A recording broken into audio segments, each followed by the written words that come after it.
Hello, everyone. This is the review seminar for MAT31. I'm one of your course reps for the semester. And so today we'll just be going over the practice test that the professor posted and our solutions to the questions and how we work through them.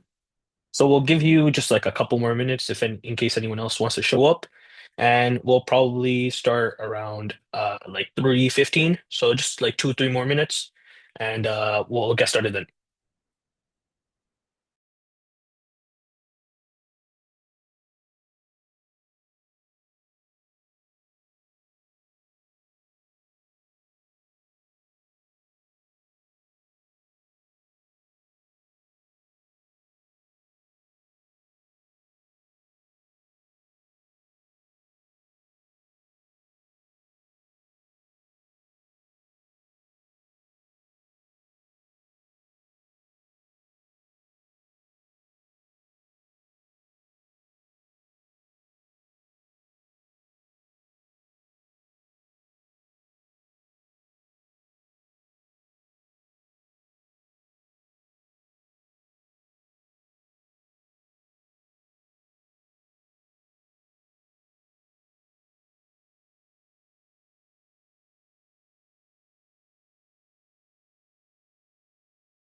Hey everyone. So we're gonna get started. I'm just gonna share my screen to see the questions of the practice midterm. Oh, let me know if you can see it.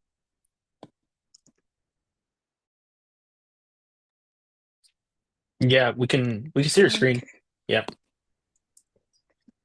Awesome. Cool. Okay, so let's go over question one. Um, yeah. So we need to find the natural domain of the function f of x in interval form.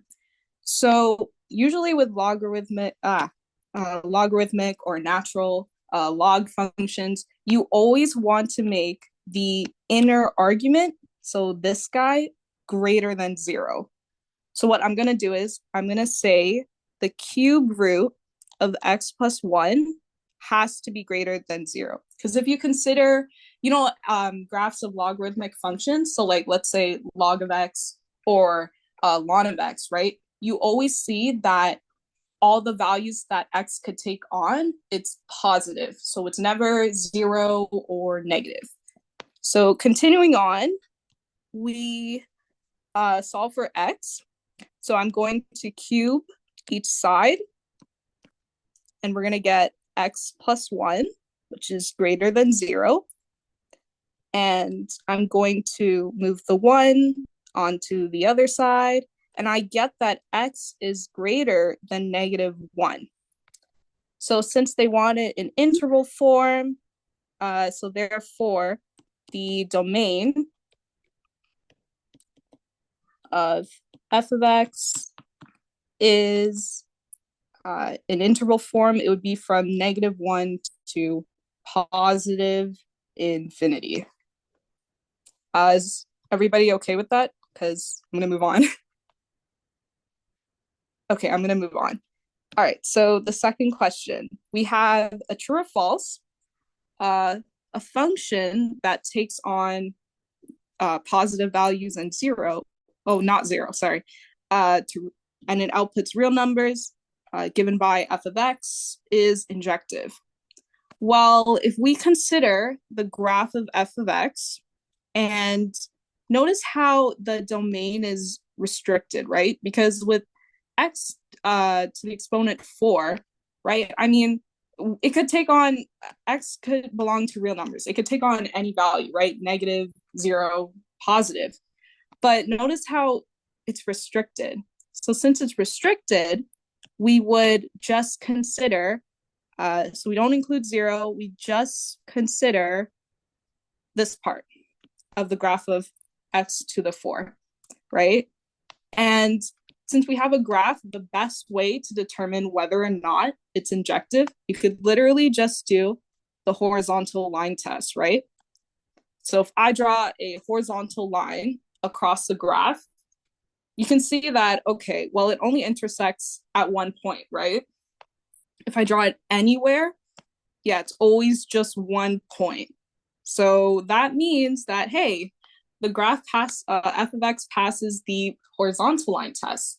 So that means that, yeah, it's true. This question is true. So as f of x passes the horizontal line test,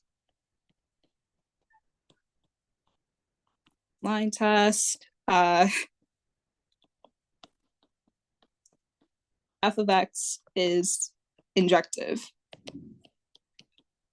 Yeah. I also wanted to point out if f of x, oh, sorry, I accidentally hit the Zoom thing. Sorry, so if f of x was not restricted, right, it would just be like, it would be going from real numbers to real numbers, then yeah, f of x would not be injective. But since we restricted the domain, yeah, it is injective. So B is true. Are there any questions, or I can move on? Oh my gosh, I keep going back. I'm so sorry. Okay, question C. Okay, all right, so question C. So is the following statement a true statement or a false statement? So we let f, g, go from real to real, and if the limit of g of x as x approaches 0 equals 1, and the limit of f of y as y approaches 1 goes to 2, then the limit of f of g of x as x approaches 0 equals 2. At first, I'm thinking, well, maybe it is true. I mean, it sounds true. But I'm thinking, what if we consider a discontinuous function? So like a piecewise function. So for example, if we consider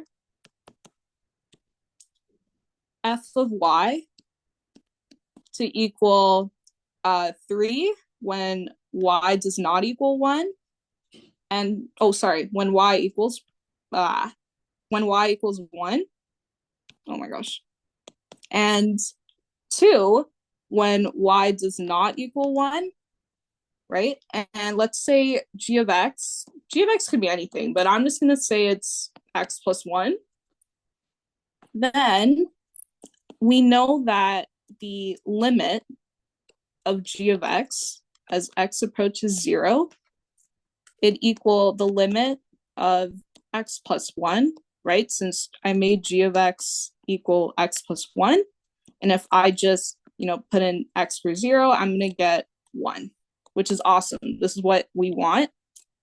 And if we consider the limit of f of y as y approaches 1, right? From the piecewise function, I'm seeing, okay, well, when y approaches 1, it would be like the graph would look like this. So if I draw the graph, so when y does not equal 1, it'd be 2. So somewhere here, let's say this is 2. And when y equals 1, it would be 3, just like somewhere here, let's say. I can see like, okay, well, f of y, as it approaches 1 from both sides, it's going to equal 2, as you can see. So this would be 2. However, if we consider the limit of f of g of x as x approaches 0, that would equal the limit of f as x approaches 0 of x of 1, right? Because the limit of g of x is as x approaches 0 equals 1, which equals, as you can tell from the graph, right? We have f of 1, because since y equals 1, it'll be 3. Notice how it does not equal 2. So we prove this statement to be false. So therefore, this statement is false. We just came up with a counterexample and it destroyed the entire statement. If to make this statement true, right, we would need f to be a continuous function, right? That way it's true and we wouldn't be able to destroy this statement. Then it would be true. All right. Okay, so are there any questions or can I move on? Okay, I'm going to move on to D. Is the following statement a true or false statement? So for all x values, there is a y such that x times y equals 1. Okay, so I'm thinking at first, the way I'm thinking is, oh, you know what? Okay, let's say x is arbitrary, right? Let x be arbitrary, right? That way, so x could take on any real arbitrary. That way, x could take on any real value. And let's just choose y to be 1 over x, right? Then x times y equals x times 1 over x, which usually equals 1. But the thing is, this would work when x is like a negative number or when x is a positive number. But would it work when x equals 0? That's the thing, because we can't have x to be 0 in this case, right? We can't have 1 over 0. That, no way, that's really bad. So that's when, okay, we came up with a counterexample, because I'm thinking, all right, what if we take x to equal 0, right? Then x times y would equal 0 times y. And we know 0 times anything is always 0. It does not equal 1. So we have proved this statement to be false. If they had said that, x belongs to real numbers and they do not include 0, then yeah, this would be true, but they don't say that. So we have proved that this statement is false. Are there any questions, or I'm just going to move on? Okay, I'm going to move on.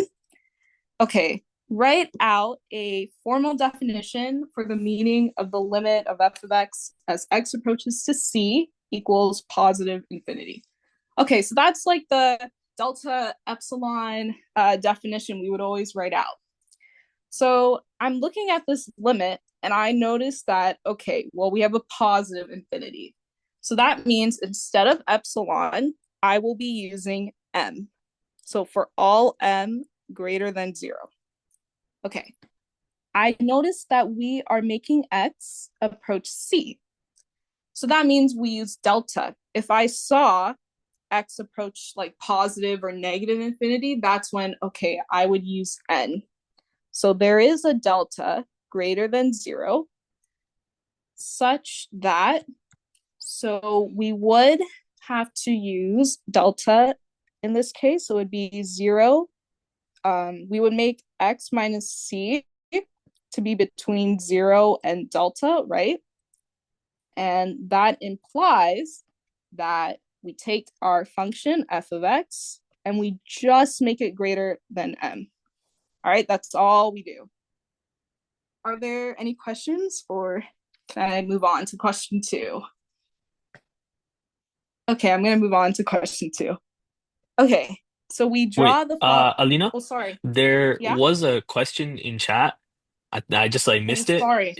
It was I'm not it was asking if you could choose another y value for when you chose y equals 1 over x for question D. Oh, yeah. So, you could choose. Maybe you could choose another value for y. Like here, I just chose 1 over x to just make a point. Like, hey, you could do x times 1 over x equal 1, but right, you can't. We're considering x to include 0 as well, right? Because x belongs to real numbers, so it could take on any real number, whether it's 0, positive, or negative.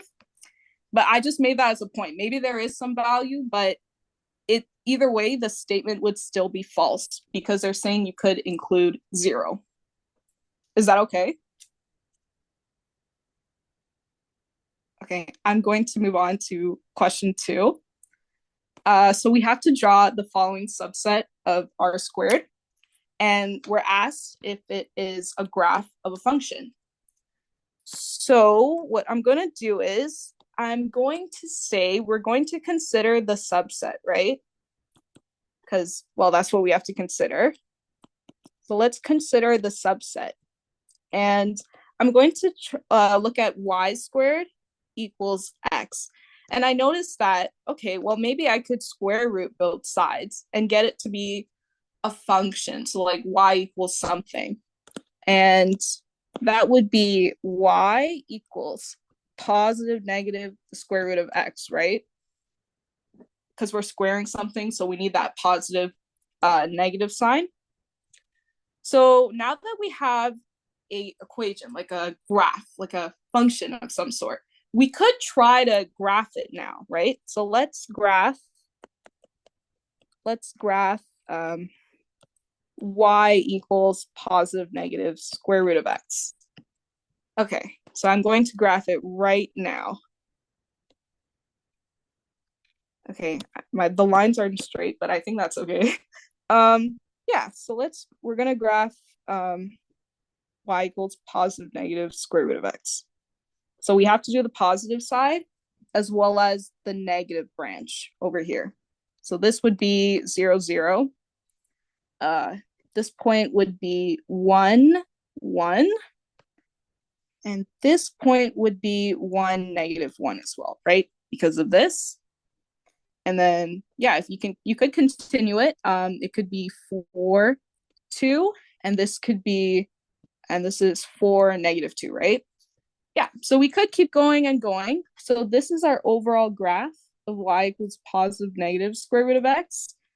And what's cool about it is now we have to determine whether the graph is a function. The best way to do it is the vertical line test, right? So if I just draw a vertical line down the graph, I notice that it intersects at more than one point, right? It intersects here and here. So that tells me, okay, well, the graph is intersecting the vertical line at more than one point, right? Which means that it's not a function, because in order to pass that vertical line test, the graph needs to intersect that line only at one point, not at multiple points. So I'm just going to write the vertical line test has failed. Line test has failed since since the graph intersects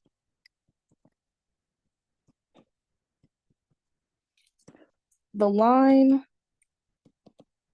at multiple points,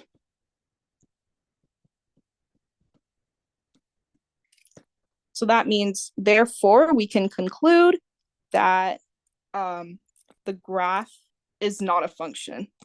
So therefore, the graph is not a function. Okay. All right, so that's question 2. Are there any questions? Okay, great. So There I'm is going to, someone that wait, oh, sorry. yeah. There is someone that asks, do we need to show arbitrary points like that on the graph, or is it sufficient to just sketch it? Well, to be honest, it says a formal proof is not needed. So I would say, just sketch it. You could label a couple of points if you want. But yeah, I think as long as you graph the function and you show that, okay, well, it's not a function, right? Because we did the vertical line test, you should be good to go. Is that okay? Okay, great. So if there are any more questions, I'm going to turn it over to the other course reps as they continue with question 3.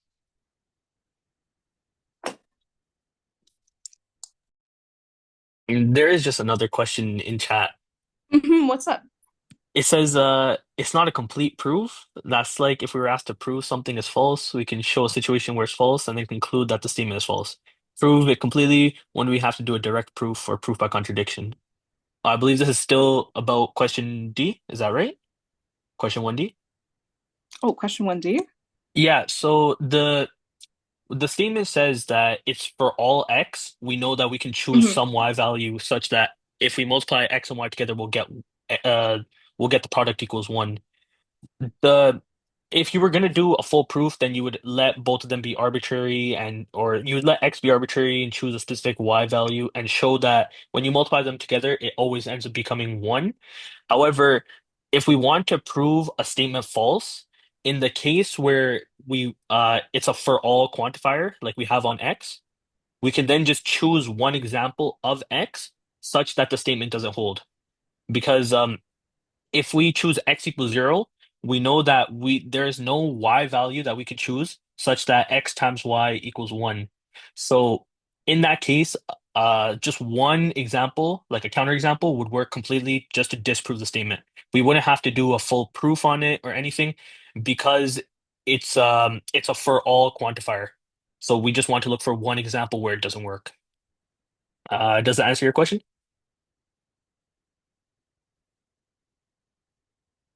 All right, perfect. All right, I'll get started on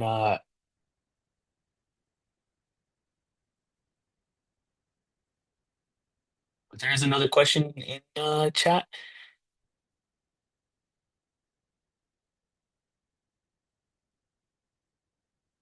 Alena, I think it's about one of your questions. So I think you'd be better Yeah. suited to answer. Yeah, I'll answer it in the chat. That way you can continue with question 3. All right, thank you.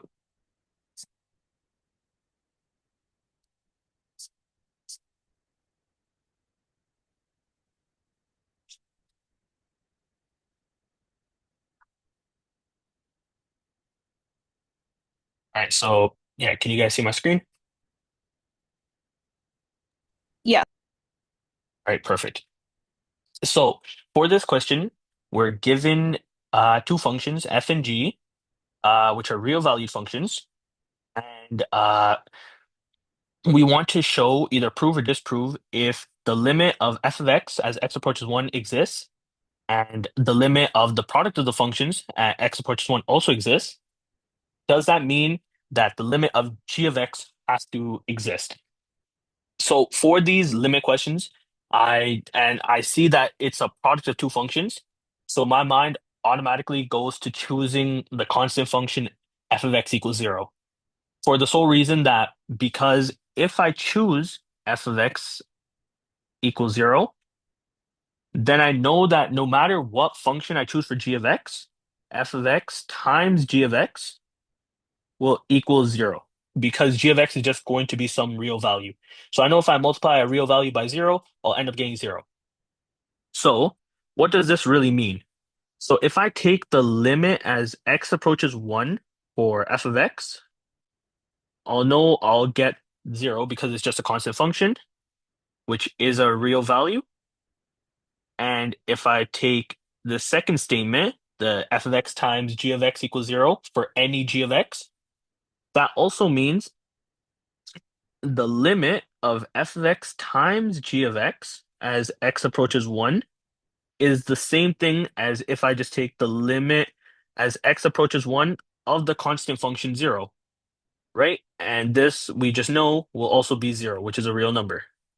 So in this case, we've already satisfied these two claims, okay? So this is the intuition that, or this is the intuition I go into with it for limit proofs.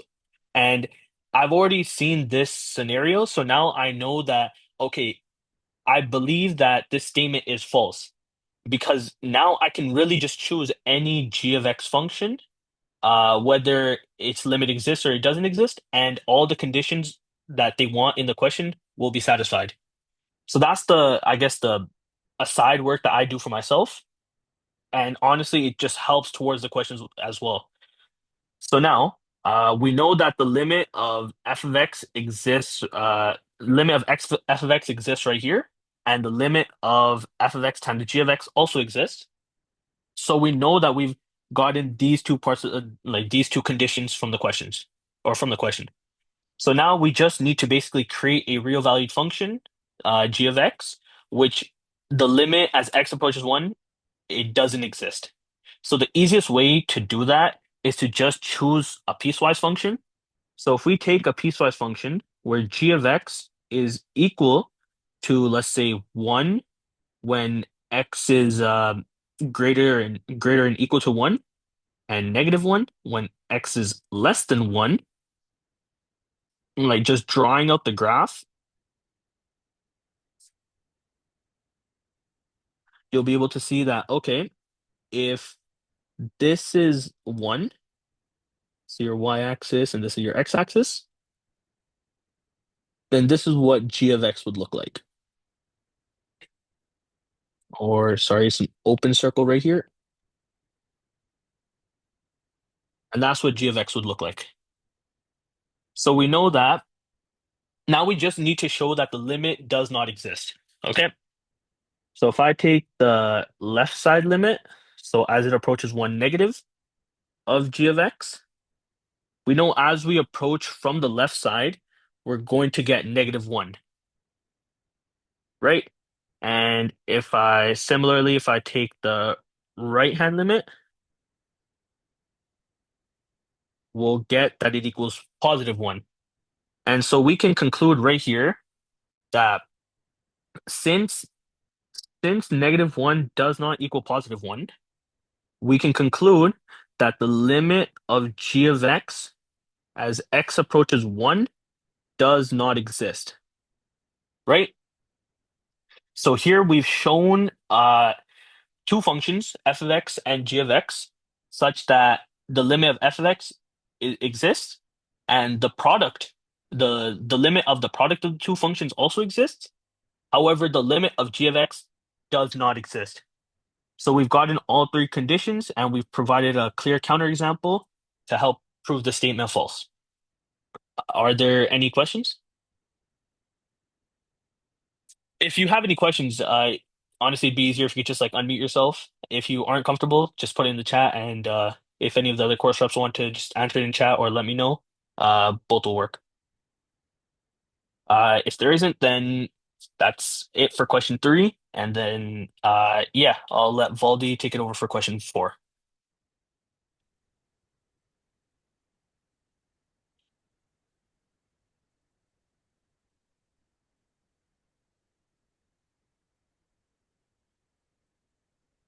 Okay, can you guys see my screen? Yes. So I'll be doing question 4. So question 4 asks us to determine the domain and range of the following function and determine if it's injective. And if it's injective, then we compute the inverse and specify its domain and range. So the function that we are considering is fx equals x squared over 1 plus x squared. So let's first start with finding the domain. So the domain. So generally for functions like these, where there's like a denominator with some other function, like in this case, it's 1 plus x squared, we just need to check if there's any times where the denominator can become 0. So if it becomes 0, then we would have to exclude them from the domain. So in this case, the denominator is 1 plus x squared, and we know that x squared, um, we know that x squared is always greater than or equal to 0. So that means that 1 plus x squared is always greater than or equal to 1.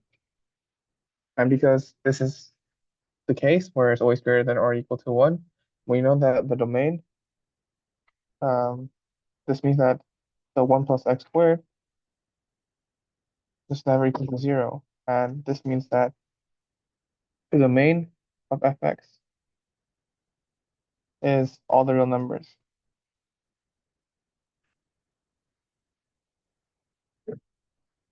Or if you want to write interval form, you can write it like x element of negative infinity. So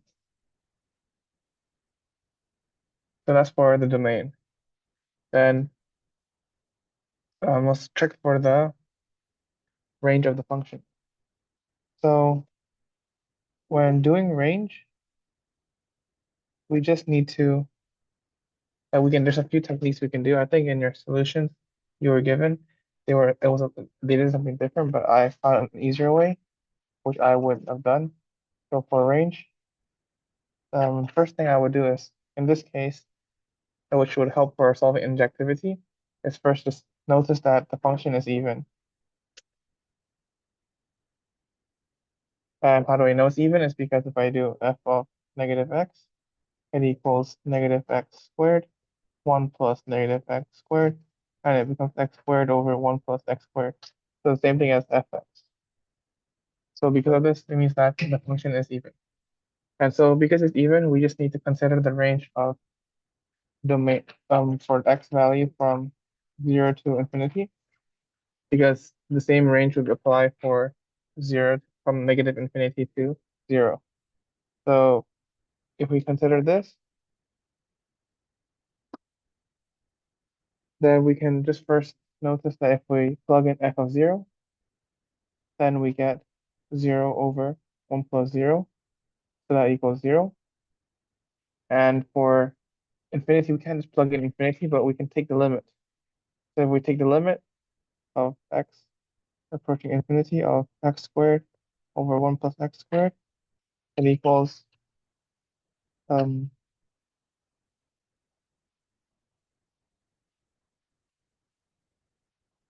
we can factorize the x squared. So we get x squared over x squared times 1 over x squared plus 1. And we can cancel the x squared, and we will get 1 over 1. So basically, the limit as the x approaches infinity, it'll be 1.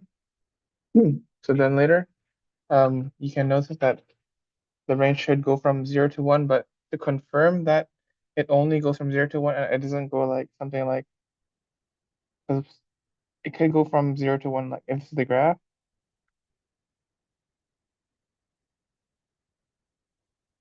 And for example, this is 1, and at 0, take this. So it could go something like this. So we don't know if it does that, so we just need to use, we can just check the first derivative. And if you see the first derivative is positive, then we know that the range is, so let's check the first derivative. So the first derivative will be, just use the quotient rule, and we just, so the quotient will be fx, f prime of x, so that the numerator, the first derivative of the numerator times the denominator minus the first derivative of the denominator, which is 2x, times the numerator over the denominator squared. And we know that this will lead to 1 over 1 plus x squared. and this one is positive. So that means that the function is always increasing. So it only increases from 0 to 1 because at x equals 0, if it's 0, at x equals, like, as it goes to infinity, it will approach 1. So it always increases, so that means that the range has to be from 0 to 1.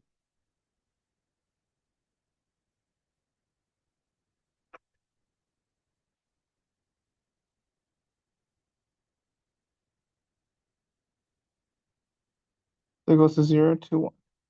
So, but it never goes to 1 because we can never reach infinity. So that's the range. And for the last part about it being injective or not, you just need to see in this case that the function is even.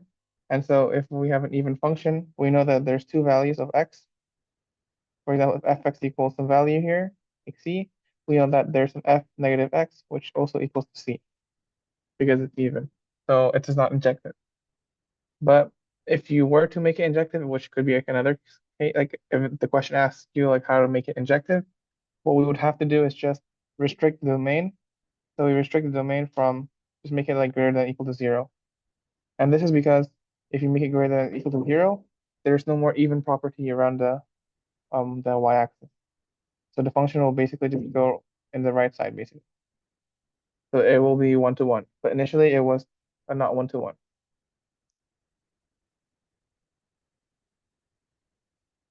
Yeah, so that's it for question 4.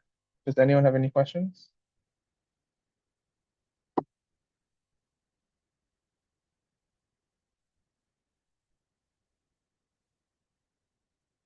If not, I can give it to Eishan for question 5.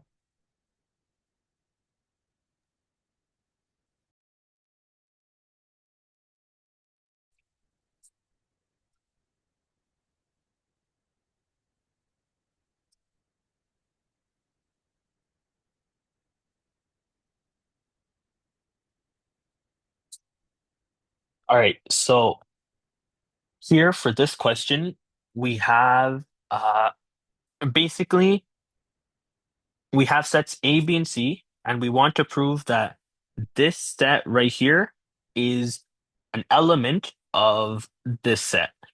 So what does that really mean? Let's just back away from this question for a second because at first it does look a little like I guess like convoluted. It does look a little scary. So just backing up, if we have two sets, what does it mean? Or let's say we have two sets, X and Y, okay? What does it mean for X to be a subset of Y? This means that for any element that I take within set X, it implies that X is also an element of Y. Okay? So now just using that logic and using the definitions that we are given from this question, uh, it'll help us find a path to proving this question. So let's start by taking some, or here, let me just box this out and let me move this up. Okay. So now let me just take some element in X, or sorry, some element in this set right here. Let's call it X, right? Or this is X in this case. Let's take let's take an arbitrary X, which is in the set A slash B slash C. Okay. Now, what does this really mean? We know by definition. So by definition, this means that X is not an element of C, but rather X is an element of A slash B, right? But breaking A slash B further down, again, by definition, it means that X is not an element of B, and rather X is solely an element of A. Okay? So X is some element in A, which is not in B, and which is not in C. Okay? It's unique to A itself. So Now we have these properties of this element X. And because it's an arbitrary element from the original set, we know that it holds for every element. So now let's look at this second set here. What does that second set really mean? So B slash C is the set, so it contains, or it's the set of all elements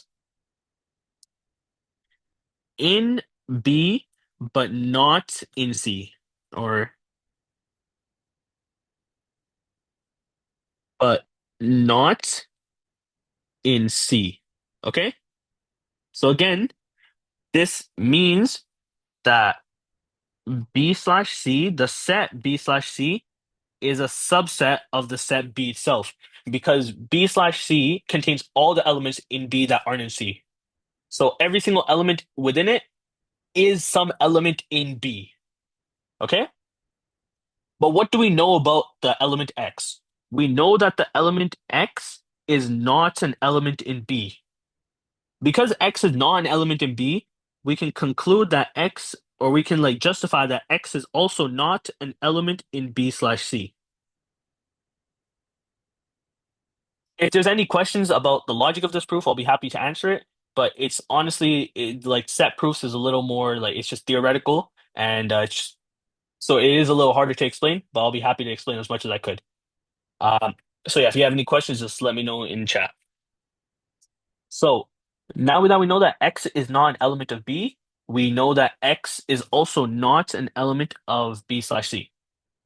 However, we also know that's one fact that we know.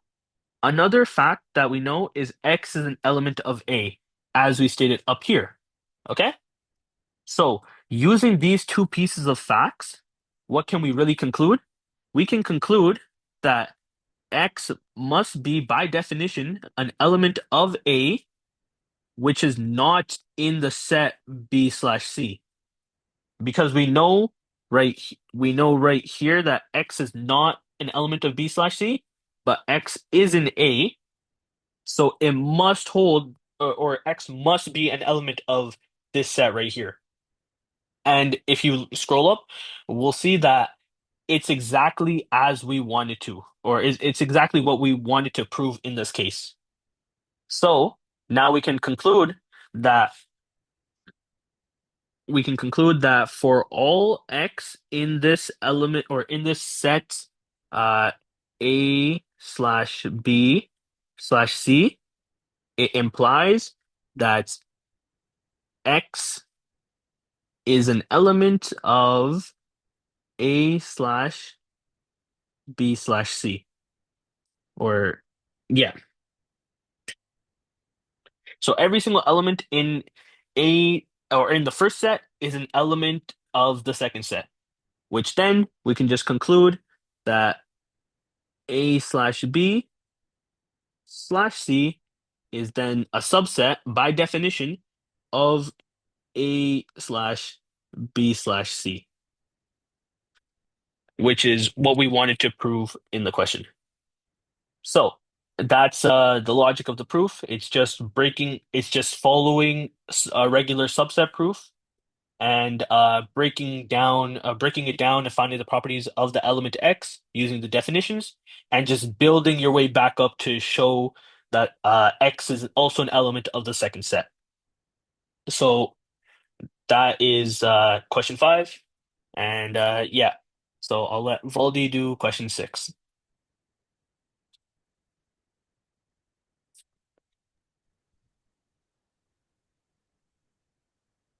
Okay, so question 6 is a limit proof.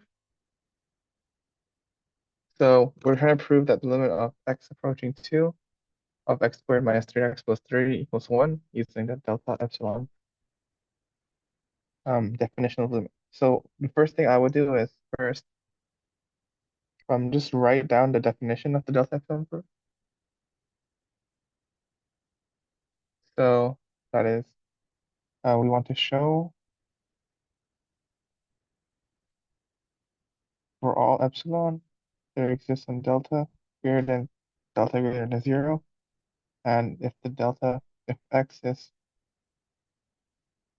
minus 2 is less than the delta, so like if we're close to 2, then we'll have it x squared minus 3x plus 3 minus 1.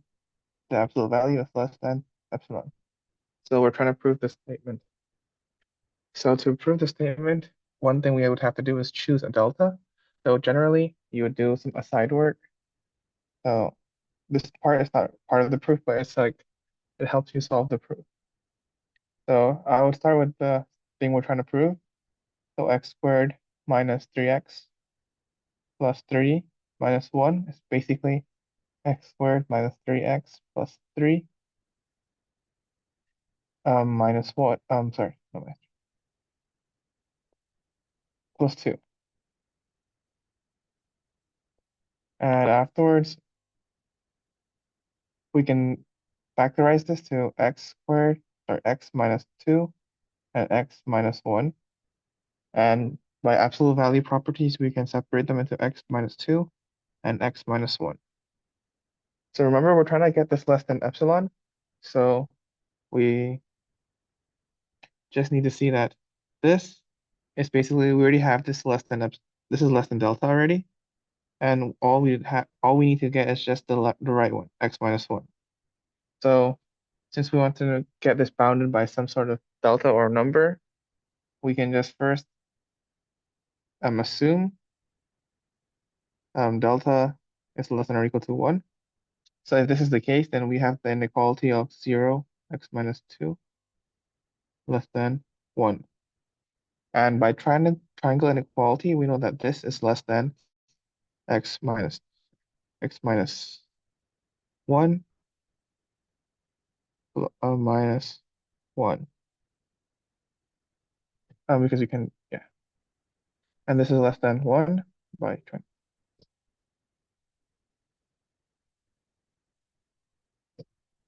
So we know that x minus 1 is less than 2. So we know the bound of x minus 1 is 2. So we can now bound this by 2 delta. And so now we can easily choose a value of epsilon. Sorry, choose a value of delta to make it bounded by epsilon. So if we know to choose, we want this to be equal to epsilon, so just equate this, and you get delta equals epsilon over 2. So that's how we find the value of delta. So afterwards, all we gotta do is just rewrite the formal proof. So just remember that we assumed two things. Oh, first we assumed this. Sorry, no, we assumed one thing, that delta should be less than or equal to 1, and we got the value of epsilon as, sorry, delta as this. So now if we write the formal proof, we need to remember both things. So the proof is like this. So first, since we have for all epsilon, we let epsilon be arbitrary. And the next part of the statement, let me just rewrite. For all epsilon greater than 0.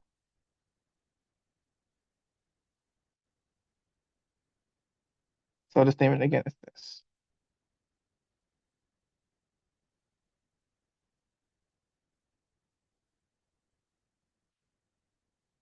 So then we have, because the next part of the statement has to choose some delta. The delta will be the minimum of the two things we had before. So 1, because that's the thing we assumed, and also um, delta epsilon over 2. Then assume we have this inequality that holds. Then first, since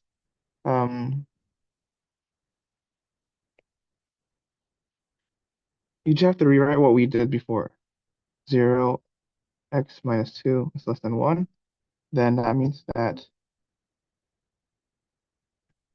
by triangle inequality, that x minus 1 is minus 1 is less than 1 by triangle inequality. Then means that x minus 1 is less than 2. And now we just start proving the actual statement. X squared minus 3x plus 3 minus 1.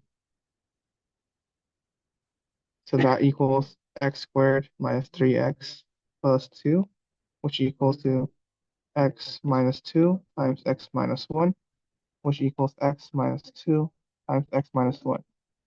And right now we have both bounds because we know x minus 2 is bounded by delta, so we just leave that delta. And we know x minus 1 is bounded by 2, so we use 2. And then we know that we chose delta to be epsilon over 2, so you replace that. And this means that the whole statement of x squared minus 3x plus 3 minus 1 is less than epsilon. So we have finished the proof.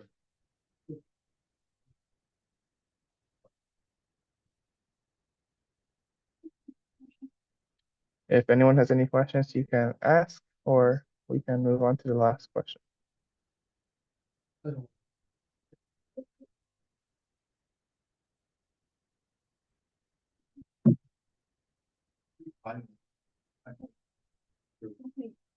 Okay, I'll give it to Aishan for the last one. Aishan.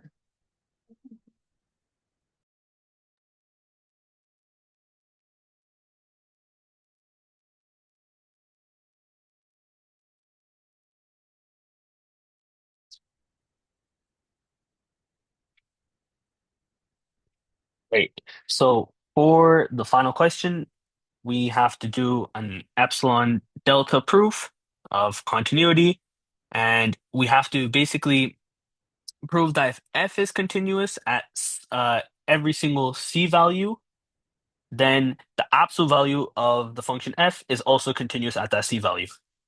So first, if we suppose that f is continuous at some c value, or well, c is a real number, what does that tell us? That tells us that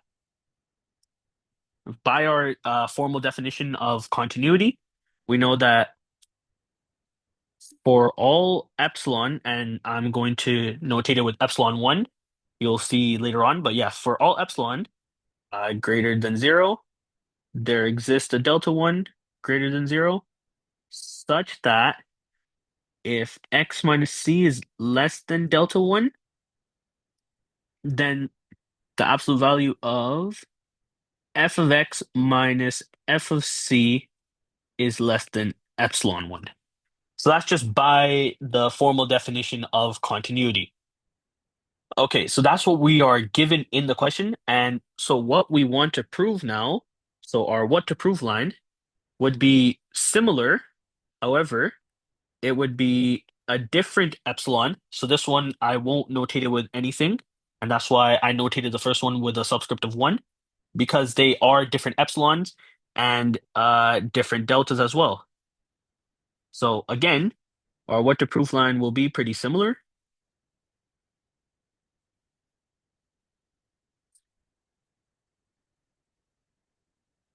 Or it's the absolute value of the absolute value functions themselves is less than epsilon. Okay, so that's what we want to prove. So the first thing that we almost always do is we take an aside portion and we try to work at this equate or this term right here. What can we manipulate that? And in this case, we know that we are given this line right here. So we want to make this somehow appear. This term, the f of x minus f of c, the absolute value of it, we want that term to appear. So if we just try to manipulate it,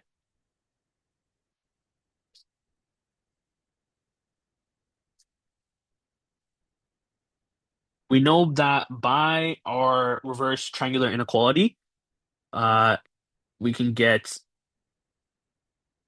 f of x minus f of c inside of the same brackets. And now we have two absolute value brackets.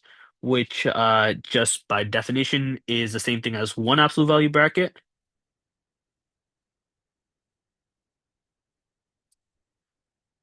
Here, I'll say this is by reverse triangular inequality. Okay. So now, as I said, we got this term right here. This term is the term that we wanted to get. So what can we really do with this? We know that this line up here holds for all epsilon. It holds for every single epsilon. We know that this term it will be less than the epsilon. Okay? And this works for any epsilon that's greater than zero. And we know that a specific delta value will allow this inequality to occur because it's saying that if x minus c is less than delta, then this occurs. Okay? So what we can do to help us move further into the proof, we can choose a delta value. We can choose delta to, we can choose delta 1 such that this term that we have right here is less than epsilon. Because again, we can choose delta 1 to, because it works for every single epsilon, we can choose a delta 1 that will ensure that our epsilon 1 is basically equal to epsilon, because then we'll get that this term is less than epsilon, which is exactly what we want to do in our what to prove statement, right? Oh, I just realized that I put an equals here. This is supposed to be like this. I apologize. Yeah, so reverse triangular inequality, we know that if we take an absolute value function and multiply or subtract it by another absolute value function, as we have here, it's less than if we just if we subtract them inside of an absolute value brackets themselves. So now if we choose a delta 1 such that this inequality holds, it will help us get to the end of the proof. So now knowing this, we can now start our actual proof section where, again, we have to do the formal statements. So now in this case, where we choose delta, how will we choose delta? We'll choose delta such that it equals delta 1. Because delta 1 was, we said that we want delta 1 to give us this inequality right here, right? And this inequality, we want to use this in our proof. So we'll let delta equal to delta 1 such that we can use that inequality. So now just going forward with the rest of the statements. We want x to satisfy x minus c is less than delta.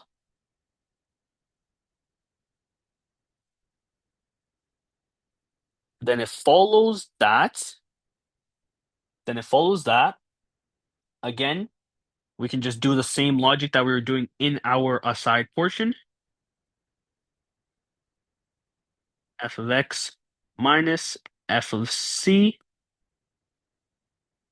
is less than equal to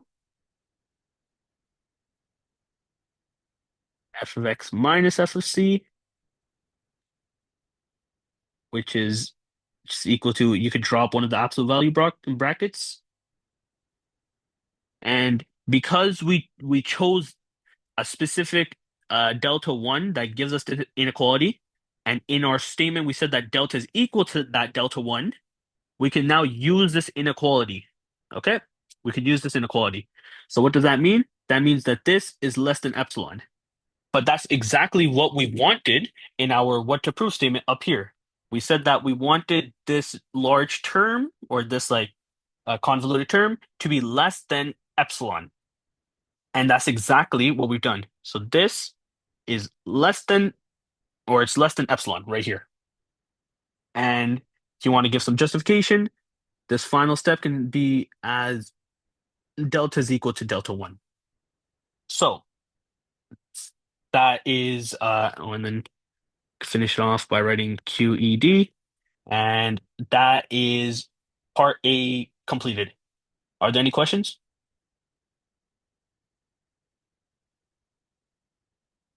All right, if not, then let's go over to question B. So I'll just copy this over to the next page.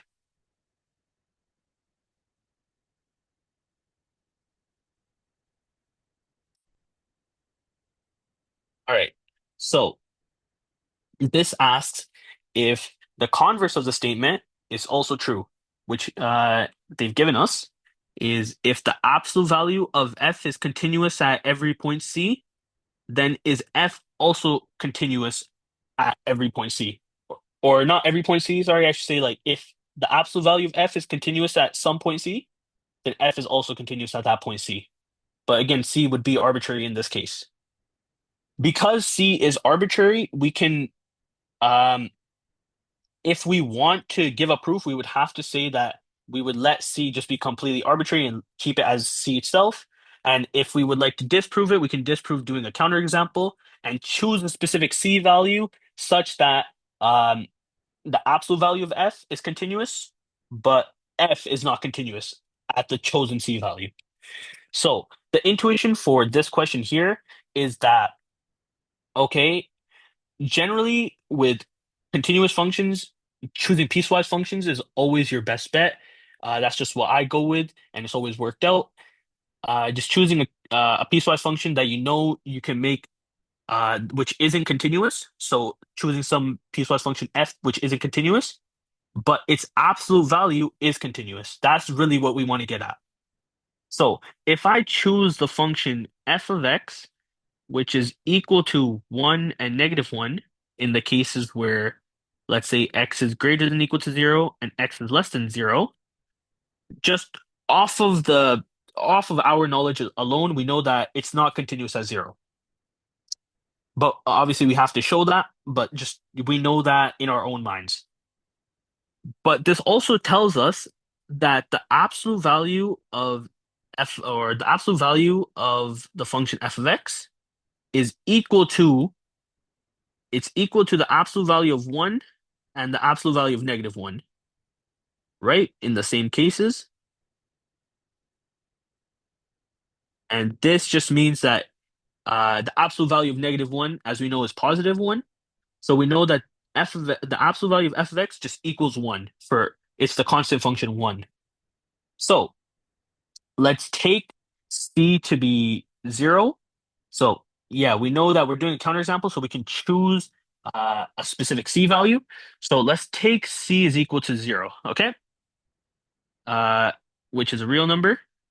Now, if I take because we know for continuity you need that the limit exists at that point. Let's say we have x approaches c of f of x, or the absolute value of f of x.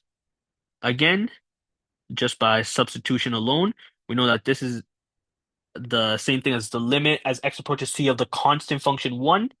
And again, for a constant function, the limit doesn't really do anything. We'll just get the constant function, or we'll get the value 1 itself. Okay, so we know that, and by just constant function properties, we know that f of x, or the absolute value of f of x, is continuous. You can state that it's continuous because it's a constant function.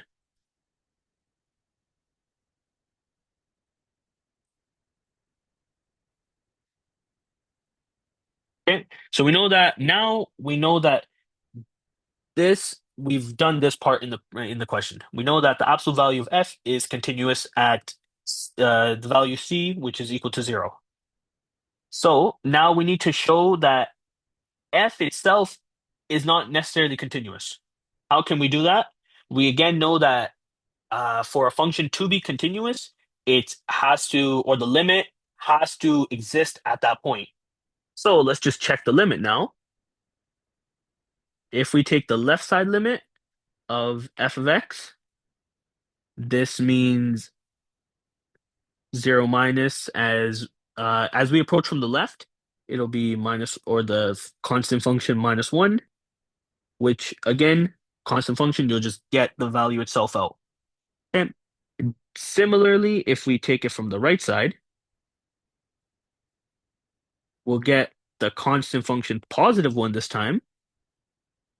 And again, a constant function, you'll just get the value itself. And we can then state that since -1 again does not equal to +1, this implies that or this implies that the limit of f of x as x approaches c does not exist. And that, as we know, because the limit does not exist, we know that that implies f is not continuous at this point c. So we've given a function where the absolute value of it is continuous, and we've just stated because it was a constant function. However, the function itself is not continuous. So we've done the two properties, or we've shown that this statement does not hold. And yeah, if there's any questions, we'd be happy to take them. But that is the end of the review seminar. Uh, I hope it was helpful, and I hope you guys enjoyed.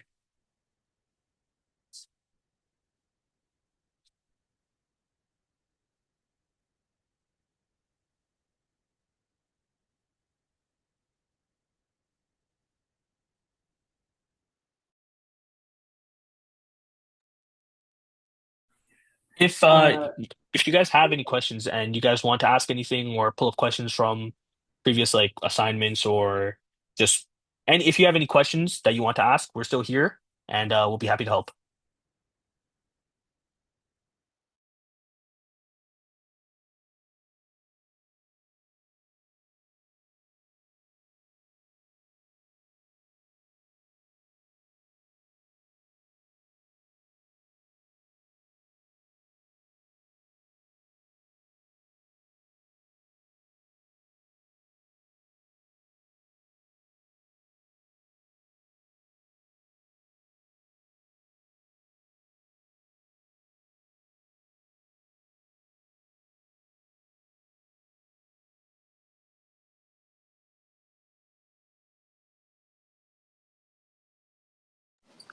Hi, can you guys hear me? Yeah, what's up? Yeah, I just had one question regarding finding the range. There's no like set, like there's not like a set of steps that you follow each and every time for the range, right? Like it just depends on the question. Like for domain, it's pretty easy, like looking at like the denominator for rational functions. But for the range specifically, there's no like set of steps that we follow every time, right?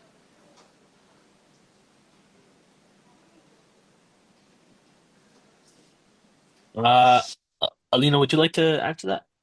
Honestly, I haven't done a range question in a minute, so Hey, sorry. Sorry. Could you repeat the question again? I'm so sorry. So my question was that like basically when we're finding domain and range, like for domain it's pretty easy, but for range there's no like a set of steps that we follow every time for every question, right? It's just like we Yeah. just there, like my question is there's no like just set of steps that we follow for every question. It just depends on the like function that we're given. Is that correct? Yes, that is correct. So I feel like when you're trying to find the range, you would have to consider, what kind of values could y take on, right? Like maybe there is some sort of horizontal asymptote, right? That could be affecting the range. Mm-hmm. So I would say, just take account of what kind of values or try to picture or draw the graph of like any function you're given. That way, you have an idea of what the range could be. Is that okay? Yeah. Okay. Thank you. Okay, great. Good luck. You got this. Thank you. just like I guess like piggybacking off of that, I think for me what worked was like just knowing the different types of functions. Like you have like logarithmic and rationals, constant, cubics, quadratics, like just knowing the different types of functions and how or like what their ranges are, and then just seeing the yeah, again, there is no set steps, then applying what I know from those functions onto the function that I'm given. Uh, it leads me to the right path, but yeah, there is no set of steps, and it's honestly just practice. Okay. Thank you. Have a nice day. Yeah, no worries.